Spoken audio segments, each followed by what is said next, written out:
Okay, so today we're going to be diving into a case that, well, it continues to shock and horrify even decades later. Yeah. It's the story of Junko Furuta. Back in 1989, she was 17 years old, and, well, she was kidnapped in Japan. Right. And subjected to, just unimaginable torture for 44 days. Yeah. Before her life was tragically cut short. Absolutely. We've got a lot of material to cover today. Articles, court documents, psychological reports. Of course. And our goal is to really try to understand not just what happened. Of course. But also why this case still resonates so strongly. Yeah, I think you're right. All these years later. Yeah, definitely. And I think it's important, like you said, to try to understand both of those pieces. Right. Not just the what, but the why. Exactly. And it's a tough subject. For sure. No doubt about it. But we believe it's important to learn from these tragic events and explore how we might prevent something like this from ever happening again. Absolutely. It really does challenge us to confront the darkest aspects of human nature. Right. But also to consider the societal and psychological factors that contribute to, such violence. Exactly. Yeah. So let's start by setting the stage. Okay. We have 4 teenage boys involved in this case. Right. Hiroshi Miyano, Joe Sugura, Shinji Minato, and Yasushi Watanabe. Miyano was the oldest at 18. Okay. And he seemed to be kind of the driving force, behind a lot of these horrific acts. Right. And what's, I think, particularly disturbing is his connection to the Yakuza. Yeah. Which, for those who don't know, is a very powerful organized crime syndicate in Japan. Yes. Known for its strict hierarchy and often brutal methods. For sure. And I think that Yakuza connection is crucial, Yeah. It speaks to a pre-existing desensitization to violence. This warped understanding of power and control. Yeah. Imagine a young man like Miyano who's likely looking for some sort of sense of belonging.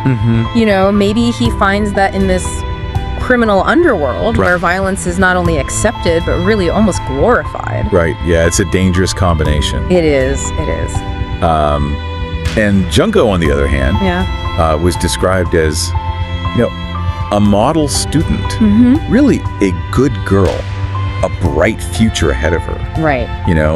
And this really stark contrast between the victim and the perpetrator, I think makes the whole situation even more tragic. It really does. Absolutely. And it really highlights the randomness of this act. Yeah. And how anyone could be vulnerable. For sure. To this kind of predatory behavior. Right. And I think that contrast, it underscores how important it is. Yeah. That we see Junko as an individual. Of course. Right. As someone with her own dreams and aspirations that were brutally taken away. And I think it's also crucial to understand that anyone, regardless of their background or their social standing, really anyone can be a target of violence. Absolutely, yeah. And the kidnapping itself was terrifyingly simple.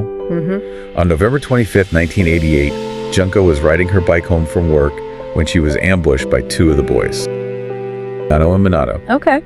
Minato actually kicked her off her bike. Oh. And then Miyano pretended to be a concerned bystander. Oh, God. And offered to help her. Oh, my gosh. Can you believe the audacity of that? Yeah. They took her to an abandoned warehouse where the first assault took place. Okay. Then they moved her to a hotel and finally to Minato's family home. Oh.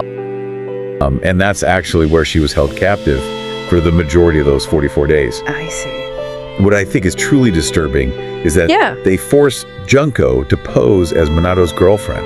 Oh, God. Whenever his parents were around. Wow. It's just this level of calculated manipulation. It's really...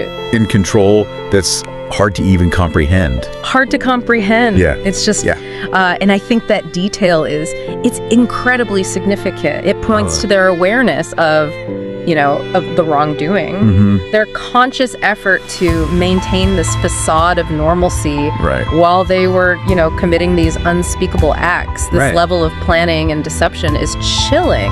Yeah. And it also makes you think about Minato's parents. Yeah, you would think. Like, how could they not have suspected something? Right. Something was amiss. Like parental instincts would kick in or something. Exactly. It's mind-boggling. It is. To think that this was happening, right under their roof. Yeah. And their home became her prison. Right. And, for those 44 days, the reports detail a systematic and brutal pattern of torture. Yeah. It's almost too horrific to recount. Right. But, they use scissors, bottles, a hot light bulb, skewers, needles. They burned her with cigarettes, beat her with golf clubs. I mean, the fact that they just used everyday household items, that's what adds another layer of horror to this, Demonstrates just how depraved they were, how willing they were to just inflict pain with whatever they could find. I know. The hot light bulb. Right. That shows a real, a calculated intent to cause suffering. Right. Goes beyond just, simple acts of violence. Exactly. Yeah. And the injuries she sustained were horrific. Absolutely. She was so badly beaten, she couldn't even stand. And, it's important to acknowledge the sheer brutality of what she endured. For sure. Both physically and psychologically. Of course. But we have to do that. Yes. Without sensationalizing it. Absolutely. It's about understanding the magnitude of the suffering, Right. without losing sight of Junko's humanity. Right. It's a delicate balance. Yeah, for sure. And what's even more heartbreaking is that there were actually 2 instances where she almost, was able to get help. Oh, wow. One time, a boy who knew about the situation tried to report it to the police, but they didn't investigate further. Gosh, And then Junko herself actually managed to call the police. Oh my gosh. But the boys caught her before she could say anything. Oh, that's just awful. It's just tragic. It's tragic, and I think it really points to some systemic failures that need to be addressed. Yeah. It underscores the importance of taking every report of potential abuse or violence very seriously. Yeah. Especially when it involves minors. Right. And it's just agonizing to think I know. about how close she came to freedom. Right. Just imagine the courage it took for her to even make that phone call. Exactly. Knowing the potential consequences. Yeah, and it makes you wonder, how can we improve our systems, right? To better protect vulnerable individuals like Junko? Exactly. It's a question that comes up a lot, Yeah. In these kinds of cases, could earlier intervention have made a difference? Right. And it's a question we need to keep asking ourselves. Absolutely. As we work to prevent these future tragedies. Yeah, I think that's a great point. And, it's hard to even begin to grasp the level of cruelty inflicted upon Junko. But it's important to remember that these horrific acts didn't happen in a vacuum. Exactly. Right. This case, while extreme, really does reflect larger societal issues. Absolutely. That we need to try to unpack. For sure. And I think the Junko Furuta case really brought the issue of juvenile delinquency in Japan, into sharp focus. These weren't hardened criminals. Right. We're talking about teenage boys. Right. Barely out of high school. Yeah, exactly. And it really kind of forced this national conversation about what could possibly lead young people down such a dark path. Right. And Miyano's Yakuza ties bring another dimension to this whole thing. I do. For sure. You have to wonder about the influence of gang culture and how that might normalize violence for vulnerable youth. Absolutely. I mean, it's like they're being almost indoctrinated into this world where brutality is the norm. Right. Right. And the Yakuza, with its strict hierarchy and emphasis on loyalty and obedience, that can be very luring to young people who are searching for a sense of belonging and purpose. Right.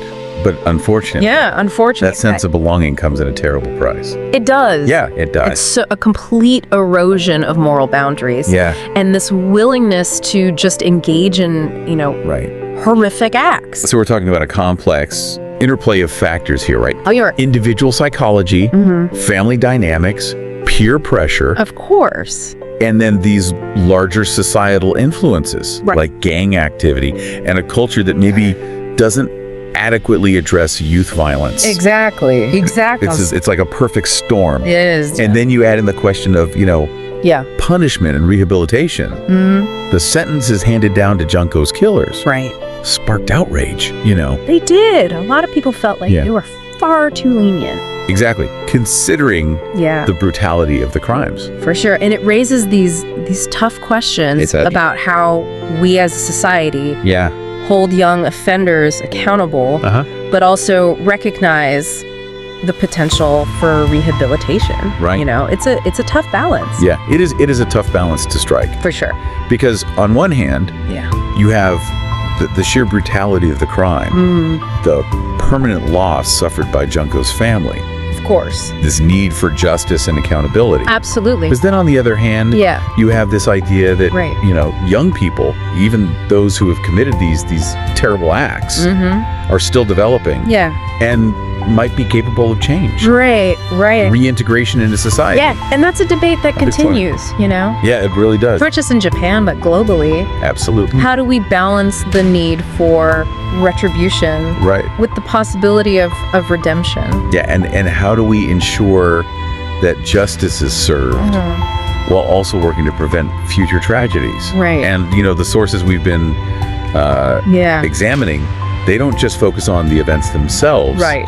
They also, kind of try to delve into the psychological profiles of the perpetrators. Of course. I mean, it's like trying to understand the why behind the monster. Exactly. Not to excuse their actions. No, of course not. But maybe to shed some light on how someone could become capable of such cruelty. Exactly. Yeah, that's a crucial aspect of this of this whole deep dive. Absolutely. And for example, Miyano, the ringleader, he reportedly came from a very dysfunctional family. Okay. Experienced bullying himself. Right. And really just seemed to crave power and control over others. And his connection to the Yakuza likely reinforced those negative tendencies. Right. So it's like offering him this perverse sense of validation and belonging. Exactly. Like a recipe for disaster, isn't it? It is. It really is. You have this vulnerable kid, this toxic environment, a group that glorifies violence, and just complete lack of empathy. And it's important to note, we can't simply attribute this kind of horrific behavior to a single cause. Exactly. It's always a complex interplay of factors. Right. Yeah.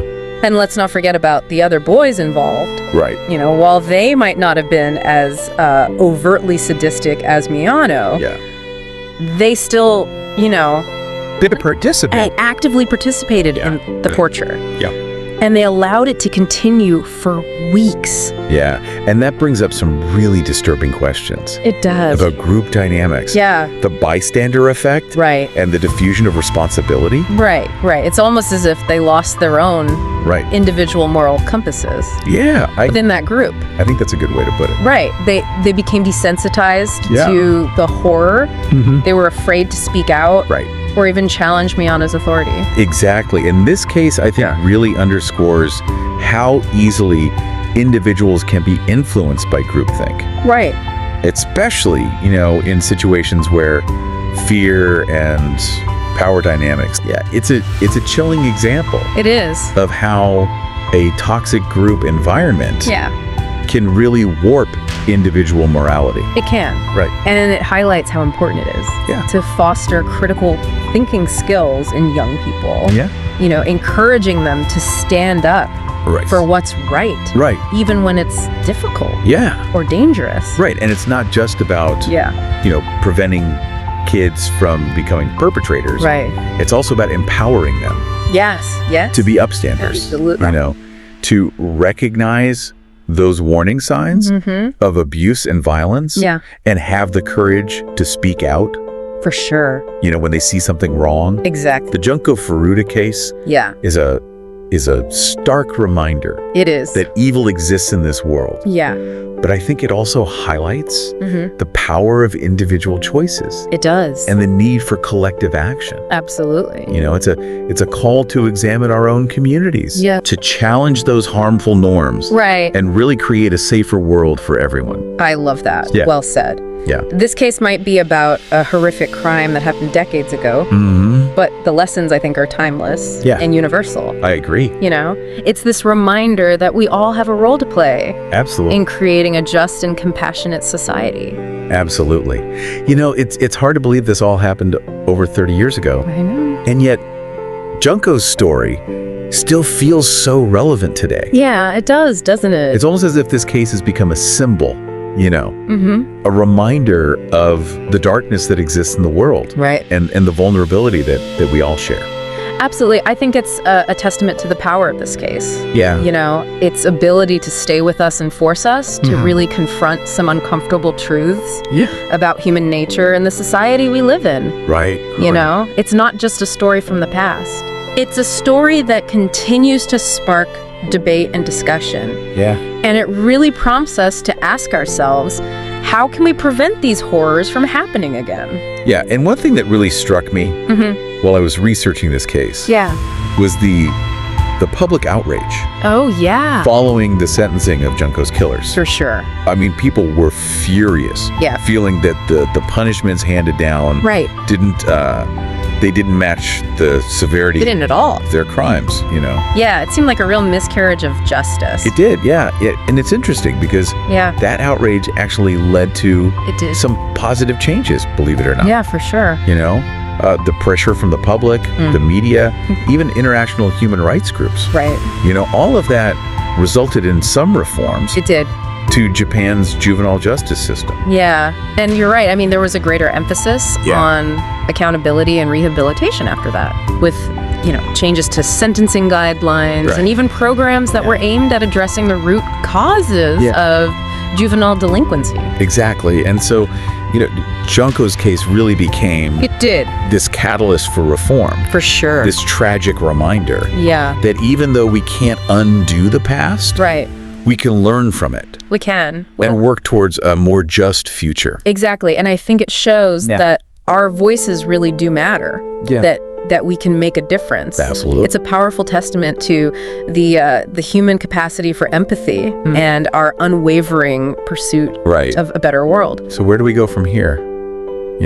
Yeah, it's a good question. We've explored the details of the case, the societal factors that contributed to it, Right. the psychological profiles of the perpetrators, Of course. the impact it had on the justice system. Yeah. What do we take away from all of this? Well, I think the most important takeaway, Is that this isn't just a story about a horrific crime. Right. It's a story about human potential for both good and evil. It's about the choices we make, Right. the environments that we create, and the responsibility we have to each other. It's a call to action. Yeah, I think so too. It's a reminder Yeah. we can't just be passive observers Right. of these kinds of stories, We have to be actively engaged Absolutely. in shaping a future where these stories become less and less frequent. Less and less frequent, exactly. Yeah. I agree. So to you, our listener, we ask this, what will you do today, Right. however small it may seem, Yeah. to make the world a little bit safer, a little bit kinder, Yes. a little bit more just? I love that. Yeah, because in the end, that's the only way we Yeah. can truly honor Junko's memory Absolutely. and prevent future tragedies. From unfolding. Beautifully said. Yeah. And I think with that thought, Yeah. it's time we bring this deep dive to a close. It is. Thank you for joining us Yes. Thank you all for listening. on this difficult but necessary exploration. Until next time, Yes. stay curious, Stay informed. stay informed, and stay engaged. Absolutely.